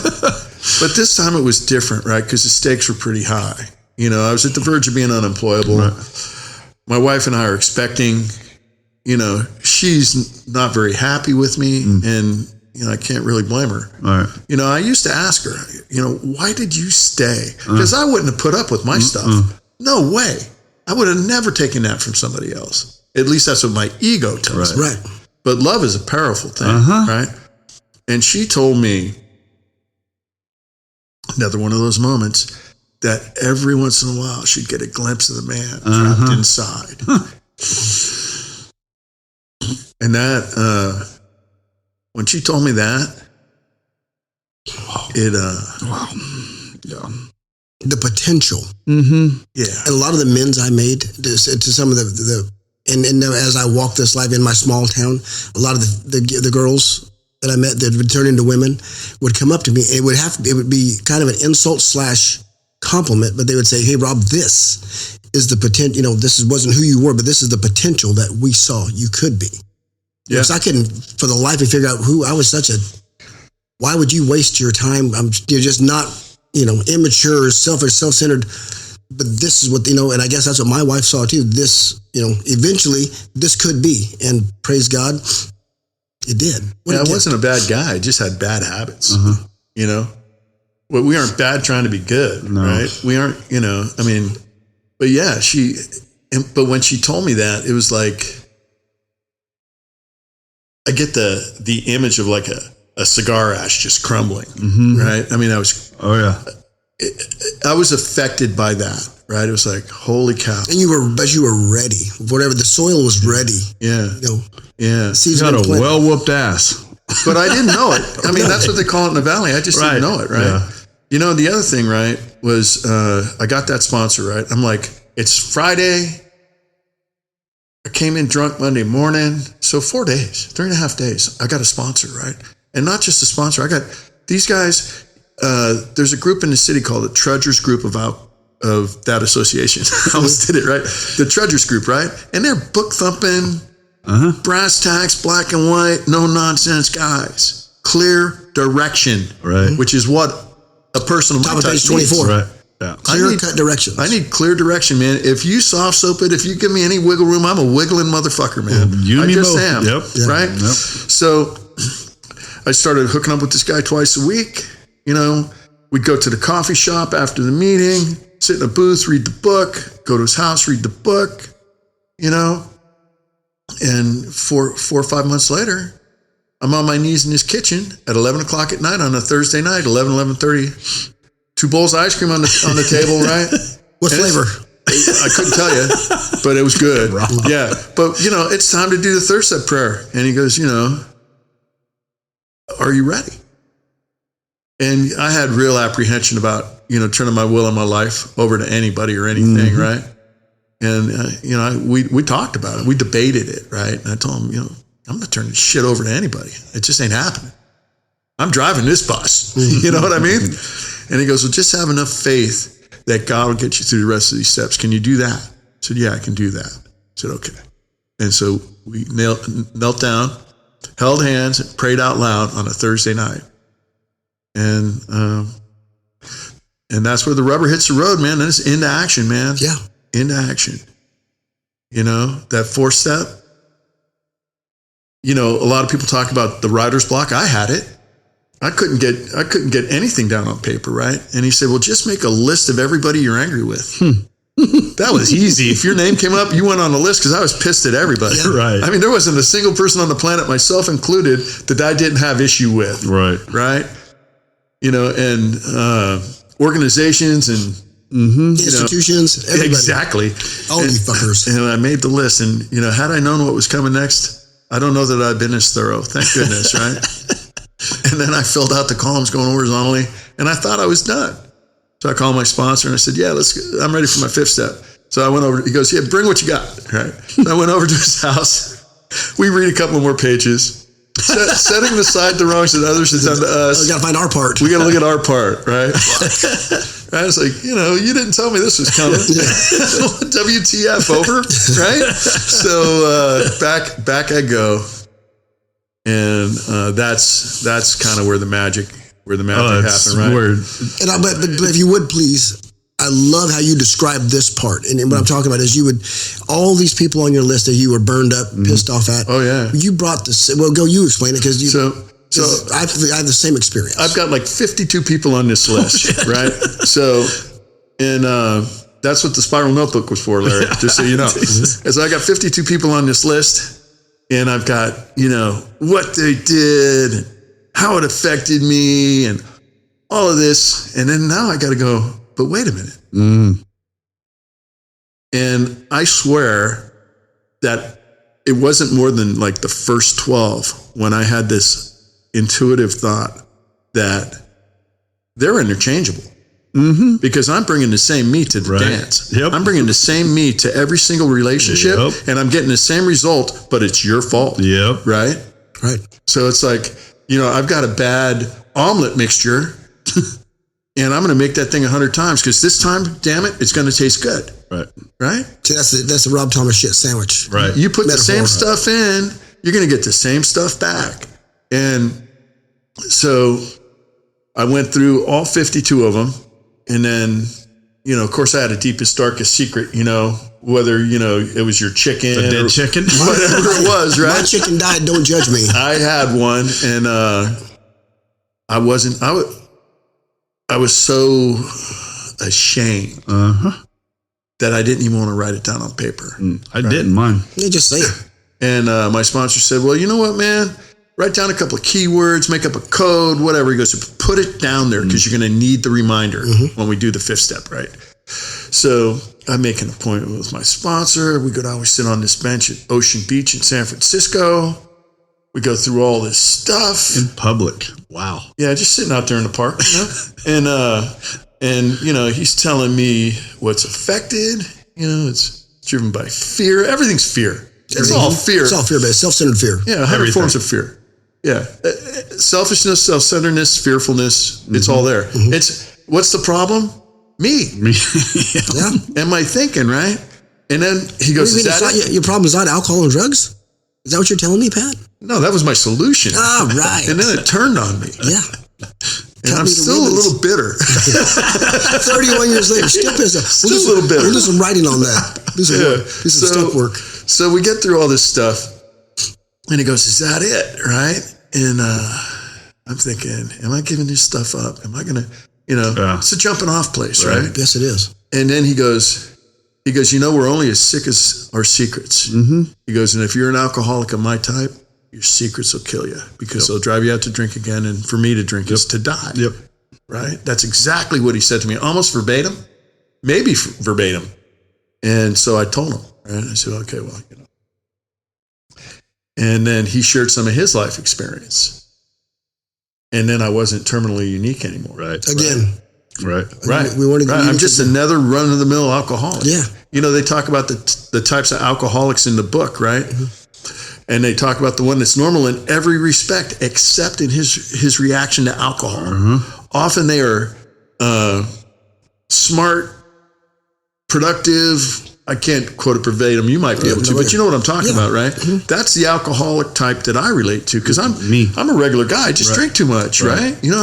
I'm pretty good at what I do, and so my sponsor shared some of his experience with me. It took a lot of the power away from that. I still don't share that shit. Well, a group but I mean, but you did it. But you got to do it once. Yeah, I've sponsored guys that when we're doing the 5th step, they got stuff. I said, if you got demons that you can't share with me, go find somebody. That's okay. Yeah, take it to your clergy. Find somebody you can talk to to about this stuff and get it out. Get it out. It doesn't have to be me. Don't worry about my feelings. I left them in the truck. Right. That's right. And then I've worked with guys that are facing cases. Right. And they're going, well, I can't tell you that. you know. I had Jason on here who was right. It could affect my case. And I said, then don't tell me. Tell your lawyer. Tell your lawyer, because you got the lawyer. I go, is your lawyer in recovery? Yeah. I said, then talk to him, because he can't rat you out. Right. Right? They got confidentiality privilege, right? Where if I got subpoenaed, I'd end up going to jail because I take the fifth. Right. I'm not going to rat you out either. I'm just going to go to jail for it. But whatever you do, it's not paying rent. You got to kick it out. Right. Yeah. That's it. There's a lot of that, you know, you the severity of that, and I've learned this over my short period of time, is it doesn't matter how small that is that you keep in there. And it goes on, the longer you're sober, the more you just got to learn. Doesn't matter if it happened today or 20 years ago, it has to come out, right? You're not getting away with anything if you're keeping it inside there, because if it's inside there, it's in you, and it's just going to keep running. Well, it's going to come out. Eventually, but that's where your fear, because you know it's going to come out sooner or later. So your fear and your scaredness is because you know it's in there and it keeps running around. You know, if it's out, it's out.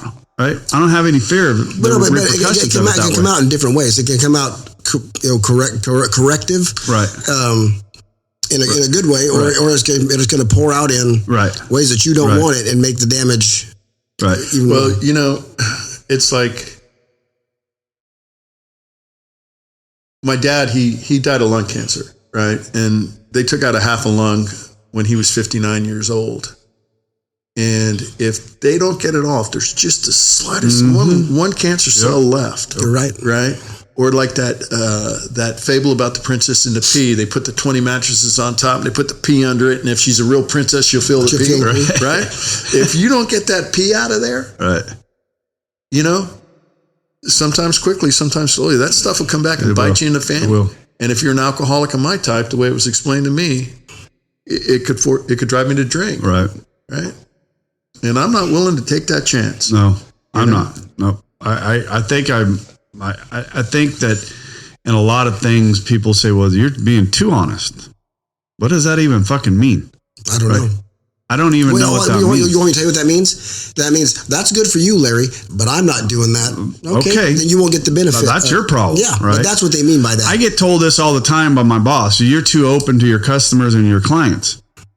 That I get and understand, right? In business, there's certain things, and you know this, if you've ever negotiated a contract or something, there's certain things you just don't open the entire book and say, you got to hold some of your cards close to the vest. You got to hold, that's the art of negotiations, right? That's different, right? Right. Than absolutely outright lying and omitting some stuff to your wife, to your spouse, to some very important people that you did in your past, or you did something, or you recently. I mean, sober people still do it, right? Sober people do it. 20, 30 years will do something, they'll like, I'm just going to hold on to that. I can't share that with somebody. That's why these steps, right? You don't, it's not one and done. No.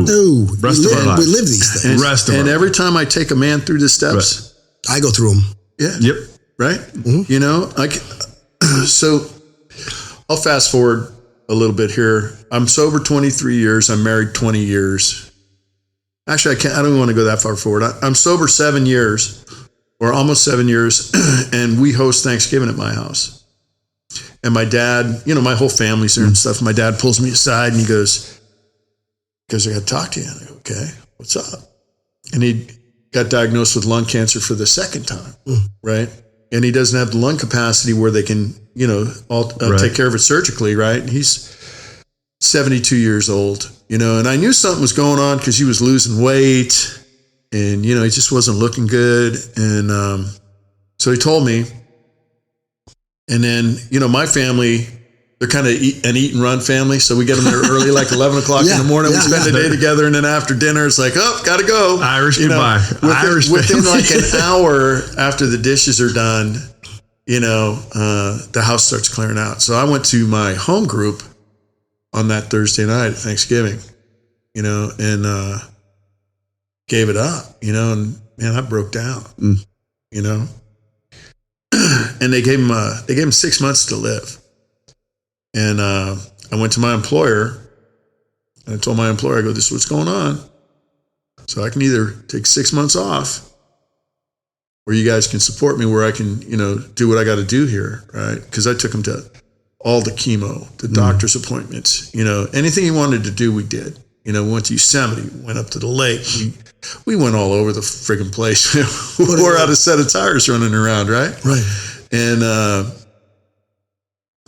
when he passed, he got to see me sober for 7 years. Right. And, I had no regrets because I did everything I could do for that man that I could think to do. And if I would have thought of anything else, I'd have done that too. Right. Right. So, when I buried my dad, I put a mini big book in his pocket, tucked a chip in his hand, his 23-year chip in his hand. Oh yeah. And sent him, And hey, by the way, boys, that's the way I want to go out. If hopefully it'll be years from now, but please pass that along. Yeah. So, then fast forward, right? I'm 23 years sober. No, I'm 23 years married, 20 years sober, I think. And it was 2013. And I remodeled a bathroom in late 2012. My wife and I were just at it, right? It was like, I couldn't, no matter what I did, it wasn't enough, it felt like, right? I couldn't make her happy no matter what I did. Happiness is like an inside job, right? And so in January of 13, I left my wife, right? Got my travel trailer out of storage, put it in a little trailer park. I'm living in a 28-foot travel trailer, right? My sister's dying of pancreatic cancer. My mom's got dementia. She's in like the late stages of dementia. And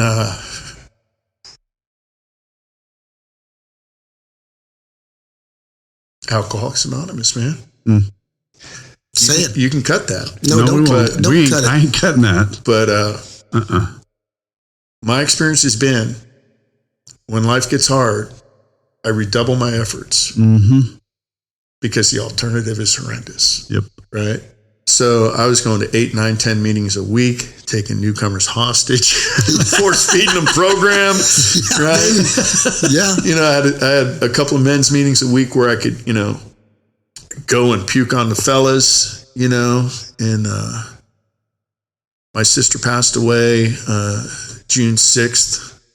2013,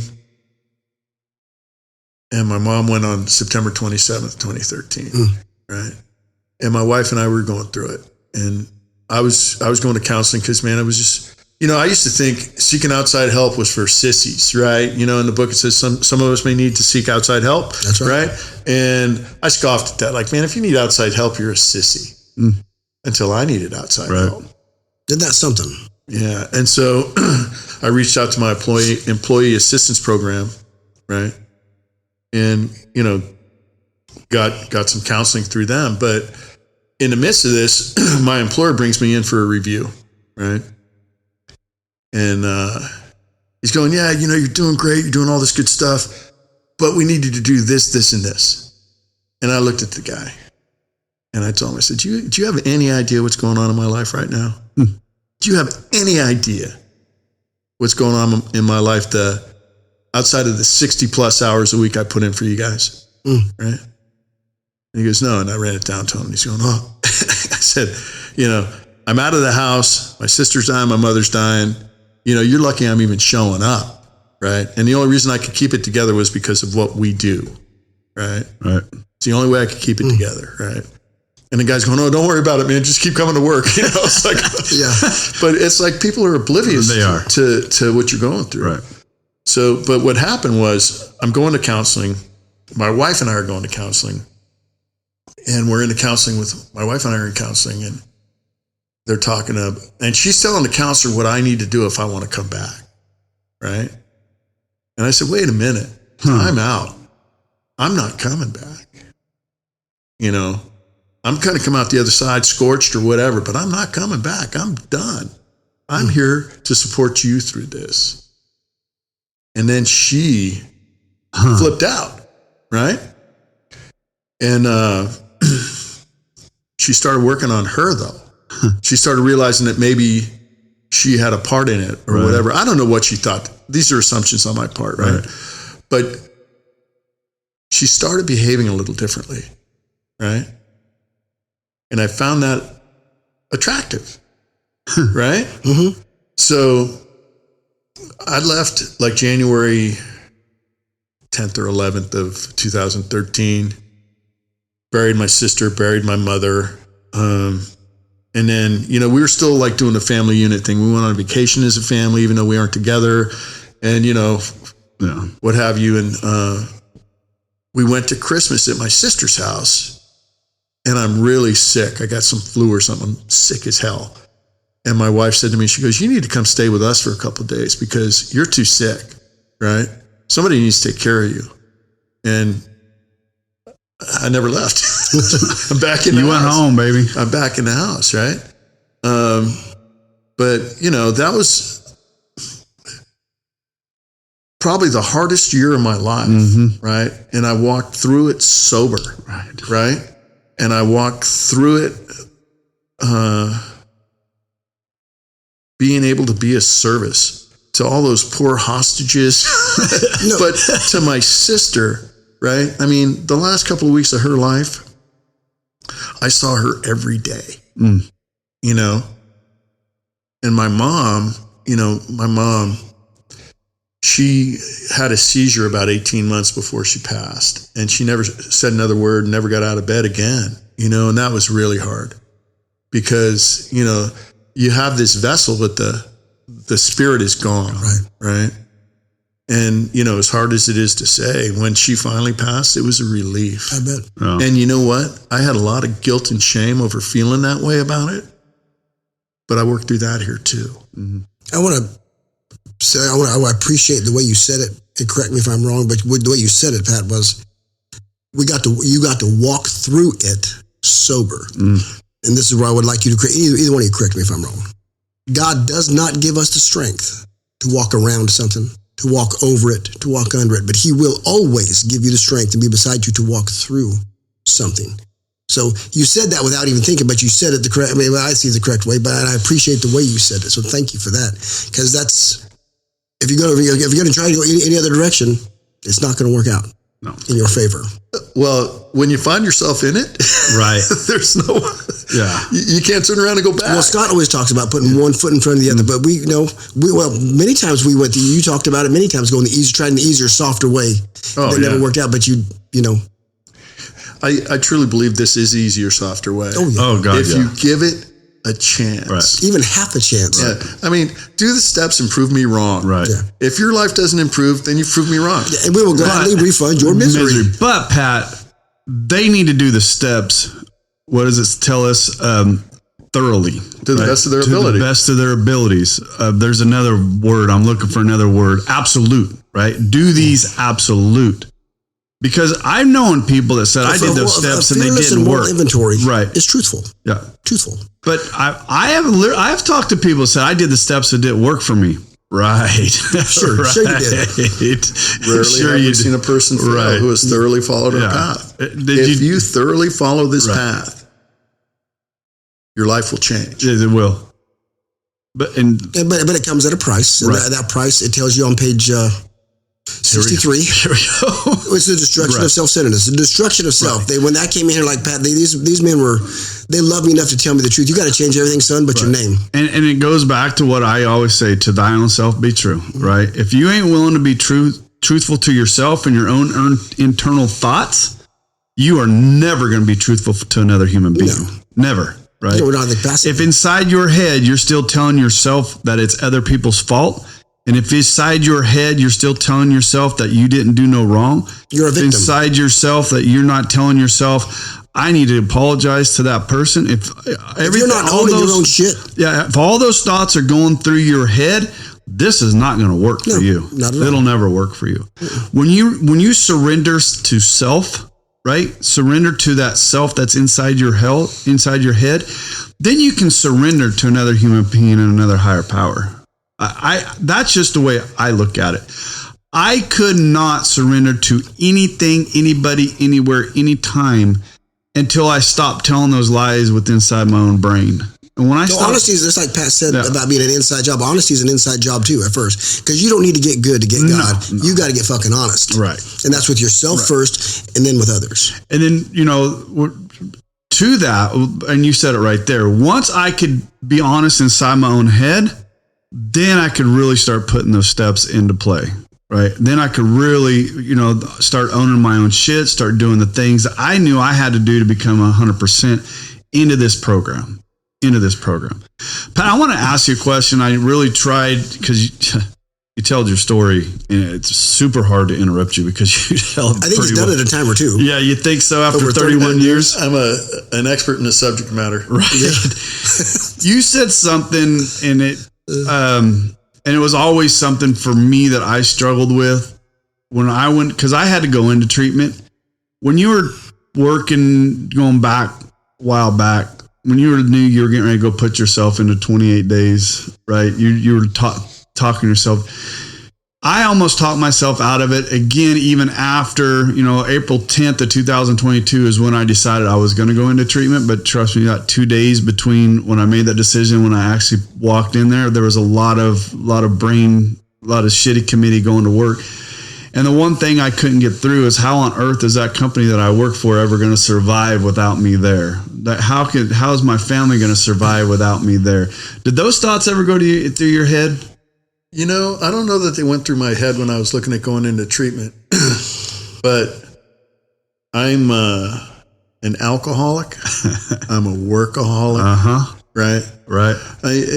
I got them all. Right. The only one I didn't smoke. And I've never really been a gambler, right? But all the other bad habits, and I wasn't a womanizer, right? I wasn't a cheater, right? But all the other bad habits, man, I got them, right? And when I was working, in the commercial end, when I got out of the wood frame industry and started in the commercial end for the company I retired from, I was out making my bones, right? And 6 days a week, 78 hours a week, coaching kids sports and all that kind of stuff, just running ragged. Right. And, I used to take my work phone on vacation. Right. And the bottom line is that we think that we're irreplaceable. Yep. Right. That, oh man, it's like when I quit drinking, I thought Budweiser was going to go under, right? I really did. Yeah. And I only drank Bud because the can was red, white, and blue, and I'm a patriot, right? But, and I like Bud. But I figured for sure, that I'm the glue holding this company together, right? So the bottom line is if you drop dead tomorrow, it might take them a week. Right. They might have a tough week. Maybe. Right? But they'll figure it out. Right. They'll, behind you, there's someone like behind you. Right. You got Brad, right? Oh, yeah. There's somebody, you got your Brad. Well, I got that eye-opening because I went to cancer, 2020. 2 months before I was diagnosed, the plant manager, the big boss, died, heart attack. Then Rob goes out. And guess what? Didn't miss a fucking beat. They kept going, didn't they? Didn't miss a beat. Of course they did. And I didn't think they would. But still, yeah. My ego and my brain thought for sure the company I was working for at the time was going to collapse. And everything I had built. Can I say something, though? Yeah. There are times, the one fear that I have, Pat, at times that if Larry does pass, I'm afraid the sun's not going to rise again. It won't. So, then it's all going to end. But you guys should all worry about that. We're going to have to do a lottery to see who's the other half of this podcast. Holy cow. That's funny. So when the sun rises in the morning, I get to go to work. I know God gave Larry another day because here we fucking are. You're a prick. I know. Oh my God, I love you, and I don't know why. It comes from a place of love, though. I don't think he'd even talk to you if he didn't like you. We were just having this conversation yesterday with somebody and I'm going to end with this because we're fine, but I'm going to kind of shut it down. We were having this conversation yesterday when I was drinking, all through high school and everything we were doing all through that. I had this pack of buddies that we ran with, right? We had this pack of buddies, and I thought that those guys were the end all. They were blood. They were this. They were thick as thieves. That nothing ever is going to take us away from each other. But I went and I still friendly with some of those guys. Friendly. When I say that, I say we run into each other and we'll associate. But what I consider a friend now, compared to what I considered a friend then, the men that I have around me in my sobriety in this group that we call Alcoholics Anonymous. Sorry, I am going to say we call the Monday Boys. The Monday Boys. I would bury a body, and I heard you say this, Pat. That's why I keep going back to this. I heard you say that in a meeting one Saturday morning that there is nobody in that group that I wouldn't bury a body for. Mm-hmm. And when I say that, I mean it, right? If anybody, and we know it, right? And it's just a different bond. That's the difference, right? If you called me tomorrow and say, hey, I need some help here, and I can't tell you exactly what's going to happen, but I wouldn't even give a shit. I wouldn't ask questions. Why, where, what? The only thing I'm on my way. I liken this because we have a common problem. Right. More importantly, a common solution. The book talks about. But being a military man and having that military bond also. Right. This is stronger, but it's the same kind of. It's just a different bond. It really because we've been through the fight, we've been through the mud, we have fought on the same battlegrounds. Whether it was 31 years ago, whether it was 13 or 14 years ago, whether it was 900 days ago, we've all been through that same battleground. And we know that heart, we know that hurt, we know what our wives have been through. We know, but we also know, more importantly, like the book talks about, we know what it takes to get here. We've paid the price to get here. That destruction of self. Right. Getting honest with another man. And we want to. My chicken not only died. Let me tell you about my chicken. Just get it out. I'm going to get emails on that now, right? Can I hear the chicken story? You cannot hear the chicken story because PETA will be on us. But just know. I got to go back to the bury a body thing for a minute, right? So there was a time when burying a body wasn't too far out of the realm of possibility, right? You're right. Honest to God, right? And there's two people on the planet that I would bury a body with today if I had to. I wouldn't want to. I wouldn't like it. Prefer never to have to do it, right? But I wouldn't ask one of you guys to bury a body with me because I wouldn't ask you to put yourself at that point of risk, right? I know what you mean. And I love you guys, right? But I mean, literally burying a body now. I mean, not the, not in the most direct sense of the word, the term, right? Yeah. There's a couple of people on the planet that if I really had a body to get rid of it, like a body, 2 arms, 2 legs, a head, the whole thing. You might want to call. I'm going to put this aside. You might want to call me. I've got a disposal system. Okay, so this is all in jest. This is all in jest, and it's all fictitious, and I'm never burying any bodies. But Rob, I got your number. There's a scene from The Town where Ben Affleck is talking to Jeremy Renner, and he says, "I'm going to ask you to go with me. We're going to do some dirty shit. We're going to do some fucked up shit, and I don't want you to ask me why or where. I just need you to go with me." And Jeremy looks at him and goes, "Whose car are we taking, yours or mine?" I think of that scene, and I know that every one of my buddies inside this AA, I could probably say that exact same thing, and they would say the same return. "Whose car are we taking, yours or mine?" Well, kind of like when Brad contacted us about the gentleman who lives. He knew one of us was on the way, and we were without there. a question. And how long ago was it when it was a rainy day behind a meeting, and you needed someone to go on a little because you weren't sure. There was a 12-step call, right? Mm-hmm. Young lady may be in trouble when her husband or her boyfriend was needing some. Yeah. Let's go. Yeah. There's no second thought. You go. Katie, I've been on 2 or 3 12 steps. Somebody called me and Katie still gets scared. She says, "Do you know where you're going?" I said, "Nope." She just gets scared. I go, "Listen, honey, if God takes me home doing a 12 step, just know that I'm going home." I mean, that's it. I don't have any quorum on going. So my first home group was the Sunday night treasures group of that association. Yeah. And they used to have the teleservice piped into the meeting. Oh, that's awesome. Right? So we'd be having a meeting and the phone would ring and, you go around and it's, okay, I answered the last call, Larry, go answer the phone, right? And we'd answer the phone and then you'd come back, if it was a 12-step call, you'd tap one of the guys and you'd go.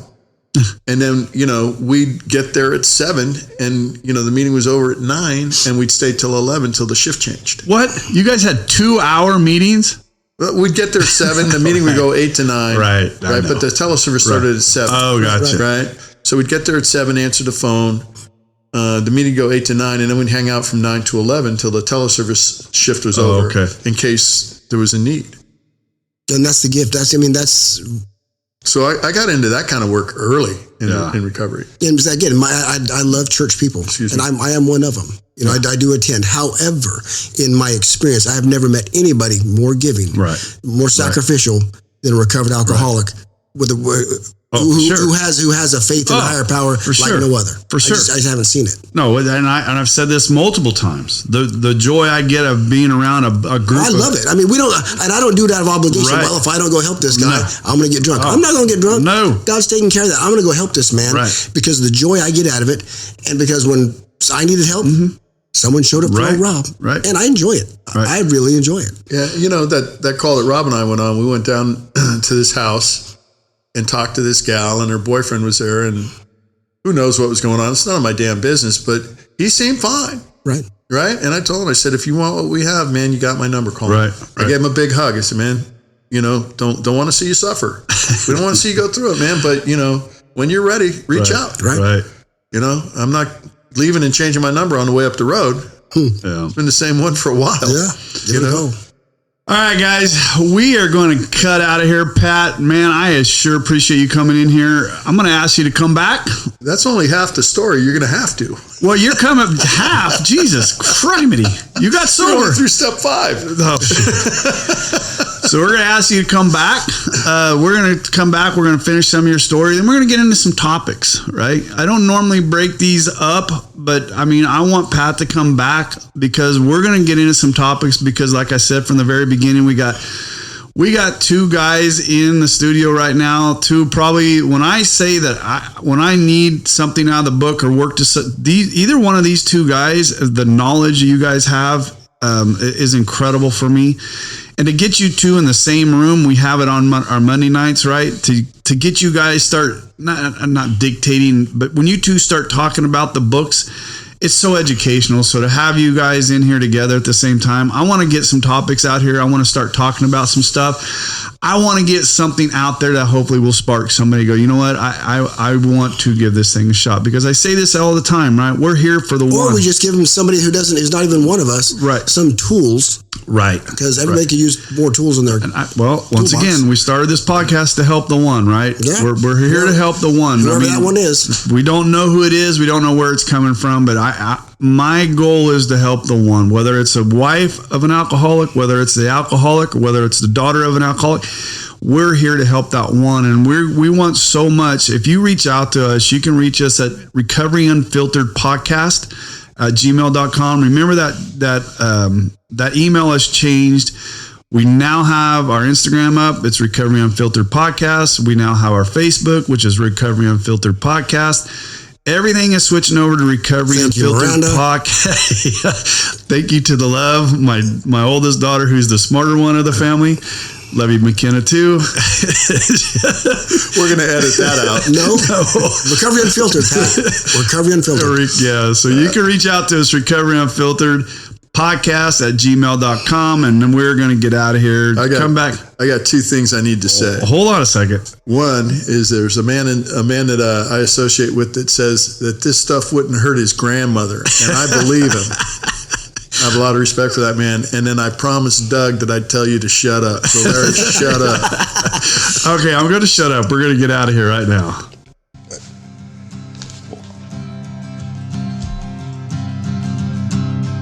Thank you for joining us today. We hope you learned something today that will help you. If you did not, come back next week and we'll try again. If you like what we heard, give us a 5-star review. If you don't like what you heard, kiss my... You can't say that, can you? Anyway, if you don't like what you heard, go ahead and tell us that too. We'll see what we can improve. We probably won't change nothing, but do it anyway. Hey, thanks, Rob. Come back next week and hopefully something will be different and something will sink in. Take care. This has been Recovery Unfiltered.